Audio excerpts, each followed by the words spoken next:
Elio descendit lentement la colline. Devant lui, la vallée s'étendait comme un écrin verdoyant, baigné d'une lumière dorée qui semblait vibrer au rythme de son cœur. Et là, au centre, la fontaine au souhait.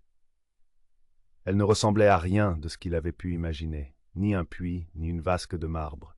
C'était une colonne d'eau pure s'élevant verticalement du sol, suspendue dans l'air sans retomber, comme un miracle. Mais alors qu'il s'en approchait, trois silhouettes apparurent, dressées sur son chemin. Silencieuses, immobiles, vêtues de capes fluides au reflet d'étoiles. Leurs visages étaient cachés sous des masques faits de lumière et d'ombre. Elio s'arrêta. Il comprit aussitôt. C'étaient les gardiens de la fontaine. L'un d'eux s'avança, et sa voix résonna dans l'air comme un chant ancien. Tu as traversé les terres du doute, bravé la caverne des souvenirs et marché dans le silence. Mais avant de faire un vœu, il te faut répondre à trois questions. Réponds sans mentir, car la fontaine lit dans les cœurs. Elio hocha la tête, le souffle court. La première question tomba, claire et tranchante. Que souhaites-tu réellement? Il inspira profondément.